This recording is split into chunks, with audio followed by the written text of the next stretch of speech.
pertanyaan yang sudah masuk sahabat KIS dari via WhatsApp ya. Dari hamba Allah kita bacakan. Assalamualaikum Ustaz. Waalaikumsalam warahmatullahi wabarakatuh. Saya mau bertanya, Iya.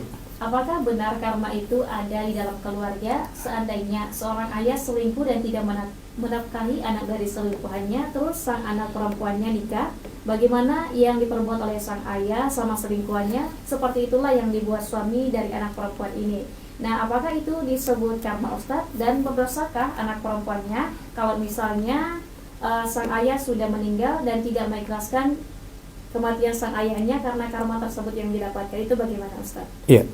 Terima kasih kepada penanya kita dari hamba Allah Subhanahu wa taala.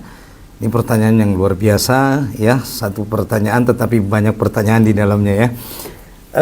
Kita jawab dulu yang pertama, yaitu tentang karma. Apakah benar karma itu ada di dalam keluarga? Nah, berbicara tentang karma, tentunya di dalam Islam tidak pernah dikenal dengan yang namanya adanya karma ya. Jadi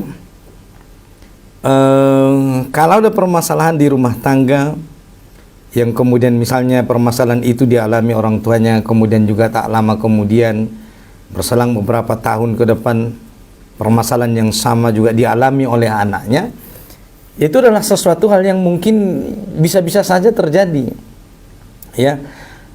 Yang namanya manusia yang mungkin bisa saja mengalami problem yang sama ya. Banyak di antara kita manusia ini di dunia ini punya masalah yang problemnya sama. Oleh karena itu di dalam Islam tidak dikenal yang namanya dengan karma ya. Yang ada adalah qada qadar, yaitu takdir daripada Allah Subhanahu wa taala, baik buruk semua diyakini bahwa itu berasal daripada Allah Subhanahu wa taala. Yang artinya kalau ada kejadian yang menimpa kita, misalnya kejadian itu adalah kejadian yang baik, maka itu adalah tetap berasal dari Allah Subhanahu wa taala sebagai ujian bagi kita. Begitu juga sebaliknya, kalau ada kejadian yang menimpa kita yang kejadian itu adalah kejadian yang buruk, maka itu juga tetap berasal dari Allah Subhanahu wa taala. Dan dua-duanya adalah ujian. Baik nikmat yang kita terima itu adalah kebaikan, baik nikmat yang kita terima itu adalah keburukan menurut pandangan kita, maka dua-duanya adalah disebut dengan namanya ujian dan cobaan. Jadi kepada hamba Allah Subhanahu wa taala yang bertanya ini, di dalam Islam tidak ada yang namanya karma, yang ada adalah ujian.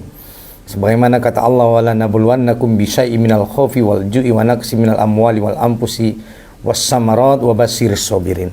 Maka siapapun yang mendapatkan ujian, maka hendaklah dia bersabar dan berprasangka baik kepada Allah Subhanahu wa taala.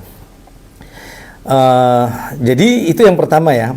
Tidak ada yang namanya karma, yang ada adalah ujian dan cobaan. Nah, jadi apapun yang menimpa di dalam kehidupan kita, baik itu yang menimpa adalah nikmat yang baik ataupun nikmat yang buruk dalam pandangan manusia, maka semuanya adalah cobaan. Cobaan apa? Cobaan dari Allah Subhanahu wa taala. Apakah dengan nikmat baik atau buruk itu kita menjadi hamba-hamba yang bersyukur dan taat kepada Allah Subhanahu wa taala.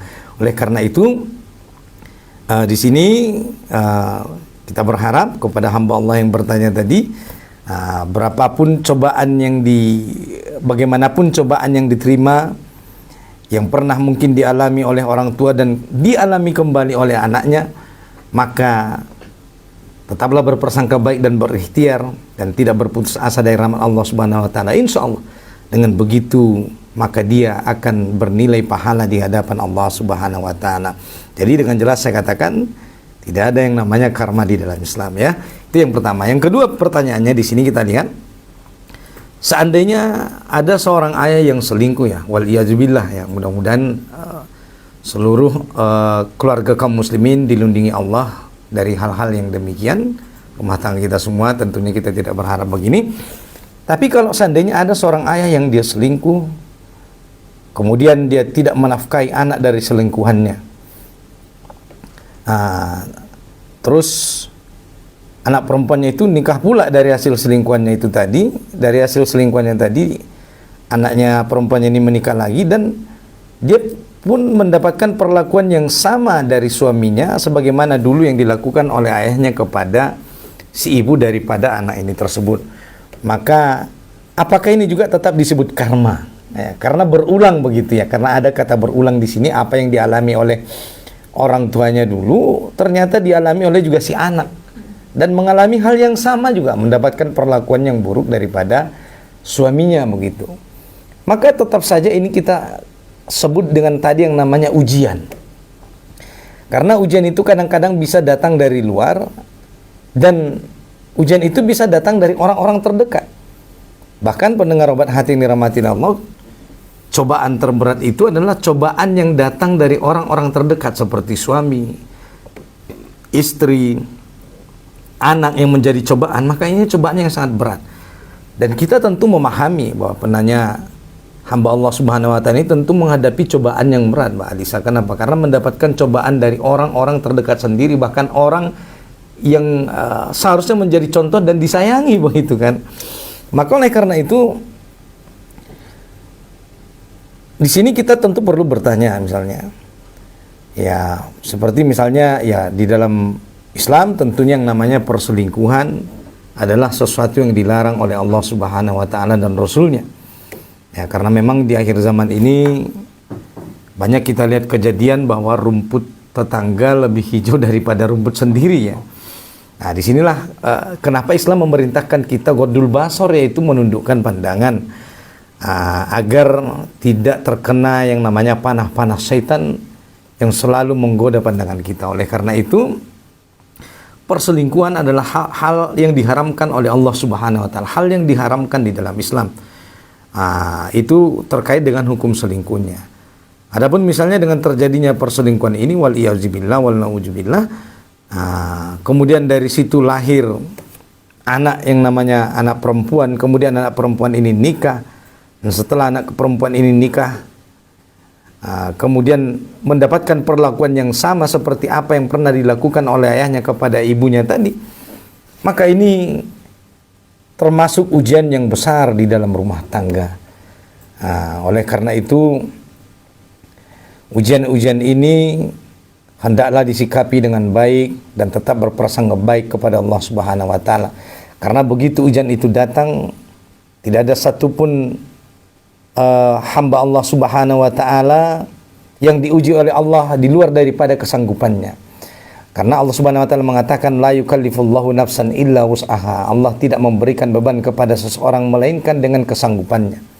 Dan perlu kita ingat juga bahwasanya Allah mengatakan di dalam Quran surah Al-Insyirah, fa inna ma'al usri yusra, inna ma'al usri yusra. Yang artinya di balik sebuah kesulitan, ujian, cobaan, tantangan, rintangan, Allah berjanji pasti Allah akan memberikan dua kemudahan. Ulama mengatakan bahwa tidak mungkin satu kesulitan itu mengalahkan dua kemudahan yang dijanjikan oleh Allah Subhanahu wa Ta'ala, dan pastilah kemudahan itu akan mengalahkan yang namanya kesulitan, karena itu janji daripada Allah Subhanahu wa Ta'ala. Oleh karena itu, apapun cobaan dan ujian yang dihadapi oleh seorang anak tadi yang mendapatkan perlakuan yang sama dari suaminya, sebagaimana dulu pernah ayahnya juga memperlakukan ibunya dengan hal yang sama, maka ini adalah ujian di dalam kehidupan. Oleh karena itu, hendaklah kita bersabar dengan memperbanyak kita memohon pertolongan kepada Allah Subhanahu wa Ta'ala, sebagaimana kata Allah Subhanahu wa Ta'ala dalam Al-Quran, wasta'inu bis-sabri was-salat. Maka mintalah pertolongan kepada Allah dengan sabar dan sholat. Maka kalau terasa sempit, terasa berat ujian itu, maka masih ada lantai tempat kita untuk bersujud. Masih ada langit Allah yang maha luas tempat kita meminta dan mendengarkan segala permohonan, dan yang akan mengabulkan doa-doa kita yaitu Allah Subhanahu wa Ta'ala. Maka jangan pernah berputus asa. Oleh karena itu, kejadian itu yang menimpa hamba Allah ini tetap disebut dengan namanya ujian, sebagaimana tadi yang pertama. Dan kemudian pertanyaan yang ketiga dalam hal ini masih dalam penanya yang sama, mengatakan, bertanya, dan berdosakah seorang anak perempuan yang kalau anak tersebut tidak mengikhlaskan orang tuanya atau ayahnya yang wafat tadi, dikarenakan mendapatkan ujian yang sama sebagaimana dulu ayahnya pernah menjadi ujian bagi ibunya. Maka pendengar berhati dirahmati Allah Subhanahu wa taala, apabila ada orang tua kita, Islam memerintahkan birrul walidain, yaitu bahwa kewajiban seorang anak adalah berbakti dan berbuat baik kepada kedua orang tuanya.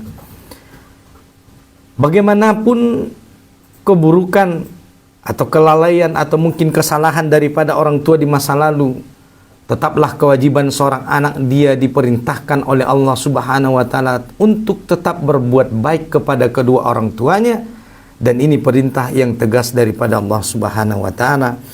Maka hendaklah seorang anak mengikhlaskan, mendoakan dan memohonkan ampunan kepada Allah Subhanahu wa taala kepada seorang ayah yang telah lebih dulu pergi menghadap Allah Subhanahu wa taala. Karena seluruh amal ibadah telah terputus kecuali 3. Ijamata ibnu Adam in qata amalu illa min salasin. Maka terputuslah seluruh amal daripada almarhum ini kecuali diantaranya salah satunya adalah doa daripada anak yang soleh atau soleha yang mendoakan orang tua. Dan ini mendapatkan pahala yang besar daripada Allah Subhanahu wa taala. Seberapa berat pun ujian yang didapatkan seorang anak diakibatkan mungkin adanya kesalahan daripada orang tuanya di masa lalu, maka tetaplah kewajibannya adalah berbakti, mendoakan yang baik-baik kepada orang tuanya.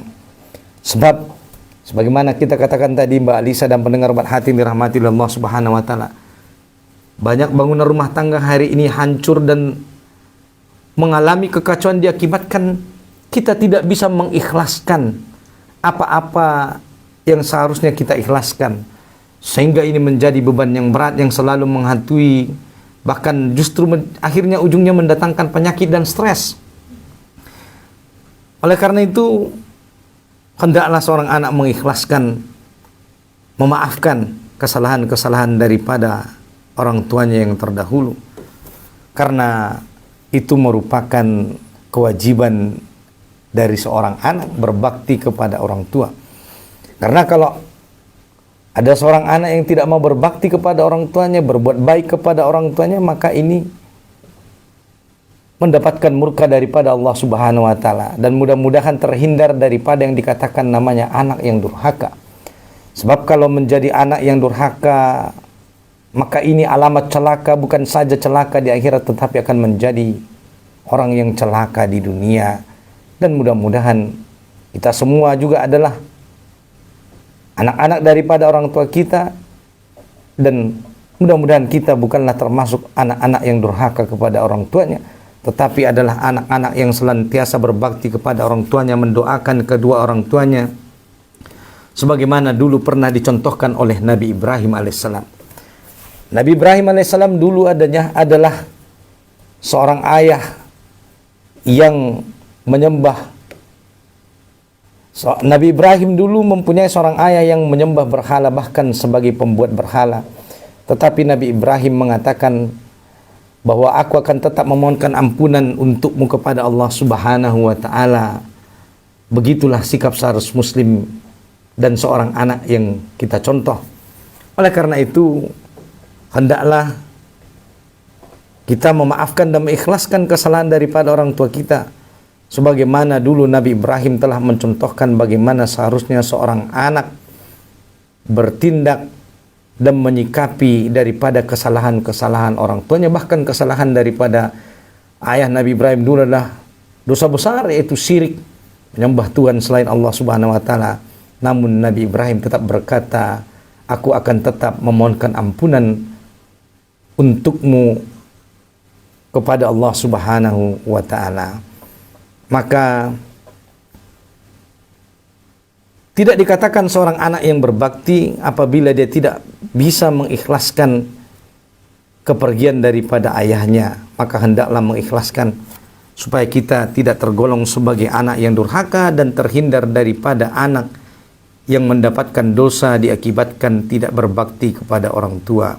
Mudah-mudahan seluruh permasalahan rumah tangga kita, seluruh permasalahan kehidupan kita dimudahkan oleh Allah Subhanahu wa taala, dan mudah-mudahan jawaban ini bisa mencerahkan kepada hamba Allah Subhanahu wa taala. Barakallahu fikum. Demikian Pak Alisa.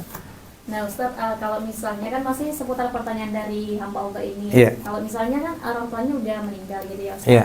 Nah kita udah mengikhlaskan tapi kita nggak mau mendoakan, itu kita masih termasuk durhaka nggak sih Ustaz? Iya. Kalau kita sudah mengikhlaskan tetapi tidak mendoakan, Iya Ustaz. maka terputuslah amal kebaikan daripada, artinya orang tua ini tidak mendapatkan pahala yang mengalir, kebaikan-kebaikan yang mengalir dari anaknya. Padahal anak yang soleh-soleh adalah karya didikan daripada orang tuanya. Oleh karena itu, kalau ada anak yang mengikhlaskan kepergian orang tuanya tetapi tidak mendoakan orang tuanya, maka tidak dikatakanlah dia sebagai anak yang berbakti atau anak yang birrul walidain atau anak yang soleh yang mendoakan kedua orang tua. Kenapa? Karena dia melupakan kebaikan-kebaikan dan jasa daripada orang tuanya. Nah, oleh karena itu, selain daripada kita mengikhlaskan kepergian daripada orang tua, maka hendaklah kita mendoakan orang tua kita yang sudah duluan menghadap Allah Subhanahu wa taala, agar kita menjadi anak-anak yang berbakti kepada orang tua dan menjadi anak-anak yang qurrata ayun dan waja'alna lil muttaqina imama. Demikian Mbak Anissa. Baik Ustaz, lanjut lagi. Iya, silakan. Berikutnya dari Bunda Nelda Dakoto ya. Dari Batuna 2. Ingin bertanya Ustaz tentang pilar kepemimpinan seorang suami yang tidak memainkan perannya sebagai ayah. Contohnya tidak menafkahi rumah tangganya, tidak memberikan contoh yang baik kepada mungkin sang anak. Nah pertanyaannya Ustaz, bagaimana solusinya agar rumah tangga itu berjalan dengan baik dengan situasi dan kondisi seperti itu? Iya. Terima kasih kepada Bu Nelda Koto dari Batuna 2. Ini pendengar setia kita, obat hati yang dirahmati oleh Allah Subhanahu wa taala. Mudah-mudahan Ibu Nelda Koto senantiasa dalam kebaikan dan rahmat daripada Allah Subhanahu wa taala. Amin. Pertanyaannya tadi, bagaimana kepemimpinan seorang suami yang tidak memainkan peranan pentingnya sebagai suami yang menafkahi di dalam rumah tangganya. Kemudian juga yang kedua, bagaimana pula apabila seorang suami sebagai kepala rumah tangga tidak memberikan contoh teladan yang baik di dalam rumah tangganya. Nah, bagaimana agar solusinya rumah tangga itu berjalan dengan baik? Dengan situasi dan kondisi seperti itu, dalam kondisi seorang suami tidak menafkahi rumah tangganya, tidak menjadi teladan di rumah tangganya, tapi harus rumah tangga itu berjalan dengan baik. Ini tentu suatu sangat berat ya Bu Nelda dan Mbak Alisa dan pendengar Ma'atin dirahmati Allah Subhanahu wa taala. Maka itu yang kita katakan tadi, ar-rijalu qawwamuna 'alan nisa bima faddallahu ba'dhum 'ala ba'din wa bima anfaqu min amwalihim. Laki-laki itu dilebihkan daripada wanita, diangkat menjadi pemimpin di antara para wanita karena dia mempunyai kelebihan, yaitu dalam kepemimpinan, dalam qawwamnya, dalam bertanggung jawab, dalam menafkahi rumah tangganya. Ini yang tadi kita katakan. Apabila seorang ayah di dalam rumah tangganya hilang kepemimpinannya, hilang fungsi tugas pokoknya dalam menafkahi rumah tangga, maka akan hilanglah kehormatan, hilanglah kekokohan di dalam rumah tangga tadi. Alamat ini, pilarnya ini akan rubuh. Kenapa? Karena dia sudah meninggalkan tugas utamanya, lalai daripada tanggung jawab utamanya, dan ini merupakan dosa besar. Maka kita ingatkan bagi seluruh pendengar obat hati yang dirahmati Allah Subhanahu wa taala, bagi siapa saja pun, bagi para ayah yang menjadi kepala rumah tangga yang bertanggung jawab, maka hendaklah kita menjaga dua hal ini, yaitu menjaga kepemimpinan kita sebagai contoh teladan pendidik dan yang mencontohkan kebaikan di dalam rumah tangga, terutama harus bertanggung jawab penuh dalam masalah mencari nafkah, terutama dalam memenuhi kebutuhan ekonomi rumah tangga.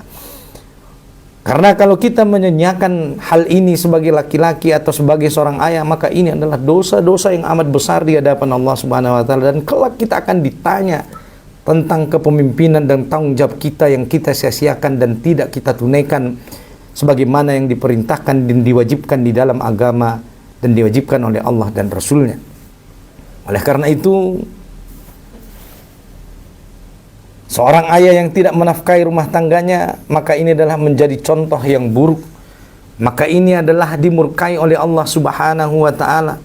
Ditambah lagi apabila seorang ayah itu tadi tidak menjadi contoh teladan di dalam rumah tangganya, sudahlah tidak pula menafkahi, tidak pula bisa menjadi contoh yang baik. Maka dalam kondisi situasi seperti ini, bagaimana agar rumah tangga itu bisa berjalan? Maka harus dikembalikan kepada tugas, fungsi, dan pokok daripada seorang ayah. Maka seorang ayah sebagai suami hendaklah diingatkan akan kewajiban-kewajibannya di dalam memimpin, menjadi teladan dan menafkahi rumah tangganya. Maka seorang istri hendaklah mengingatkan seorang suami, tetapi tentunya di dalam mengingatkan ini dengan cara-cara yang baik. Andainya misalnya tidak bisa seorang istri yang menyampaikan, mungkin bisa diminta tolong yang mengingatkan seorang suami agar melaksanakan tugas atau tupoksinya, tugas dan tanggung jawabnya, bisa dengan diminta kepada agar diingatkan oleh mertuanya, oleh saudaranya tentang kewajiban-kewajibannya yang harus dia laksanakan. Karena ini yang kita katakan tadi, betapa banyak rumah tangga hari ini menyepelekan yang namanya nafkah ekonomi, sehingga bangunan rumah tangga itu menjadi kacau balau dan tiang itu tidak lagi berdiri kokoh. Oleh karena itu, selama seorang ayah, seorang suami itu bisa memimpin, kemudian juga sanggup menafkahi, maka insya Allah rumah tangga itu akan berjalan dengan baik. Dan dalam situasi seperti itu harus dikembalikan, tidak ada cara yang lain. Harus dikembalikan fungsi seorang ayah, yaitu menafkahi dan menjadi pendidik dan contoh di dalam rumah tangga, walaupun mungkin dia butuh proses dan waktu. Dan hendaklah di dalam hal ini seorang istri senantiasa bersabar dan jangan lupa juga mendoakan agar seorang suami senantiasa dituntun oleh Allah Subhanahu wa taala di jalan kebenaran, di jalan yang lurus dan mendapatkan hidayah, supaya hatinya dibuka. Dan tentunya juga sebagaimana tadi kita katakan, tetap berusaha untuk mengingatkan sebagai ikhtiar di dalam kehidupan dunia ini agar suami kembali ingat bagaimana seharusnya tugas dan tanggung jawabnya di dalam rumah tangga. Maka hendaklah kita memperbesar yang namanya kesabaran dan memohon pertolongan kepada Allah ketika rumah tangga itu mendapatkan ujian. Dan insya Allah dengan begitulah kondisi rumah tangga itu akan berjalan dengan baik, yaitu dengan tetap memohon pertolongan kepada Allah, dengan tetap berprasangka baik kepada Allah, dan dengan tetap berusaha sekuat tenaga mempertahankan rumah tangga itu agar tetap utuh. Jangan sedikit-sedikit misalnya nanti langsung minta berpisah gitu kan. Hanya gara-gara misalnya sebulan suaminya mungkin karena kerja serabutan, penghasilan tidak tetap, atau terkena yang namanya PHK atau krisis ekonomi, maka ini perlu dipertimbangkan. Karena apa seorang ayah tidak bisa menafkahi rumah tangganya? Kalau hanya karena ujur-ujur syar'i, maka berilah dia waktu, beri dia kesempatan agar bagaimana seorang ayah itu kembali bisa melaksanakan tugas dan tanggung jawabnya. Kecuali misalnya Mbak Alisa, dia lalai, yaitu misalnya ya duduk-duduk dia di warung kopi misalnya, atau dia pergi ke sana kemari tanpa memikirkan apa nafkah yang harus dia berikan kepada anak-anaknya, padahal gas habis, beras habis gitu, listrik habis misalnya kan. Nah, ini bagaimana? Maka amat berdosa seorang ayah itu apabila dia melakukan seperti itu. Maka tetaplah kita berikhtiar mencari solusi yang terbaik, yaitu tetap dengan berusaha sampai ekonomi rumah tangga itu kembali normal, dengan tetap kita mengingatkan apa tugas dan tanggung jawab daripada seorang suami itu, tentunya mengingatkan dengan cara yang baik. Demikian Mbak Lisa yang bisa dijelaskan. Baik Ustaz, kita kayaknya jeda sebentar dulu Ustaz. Boleh, ya. Jangan keluar mana sahabat, tetaplah pada di 106,6 Kisah Inspirasi Anda.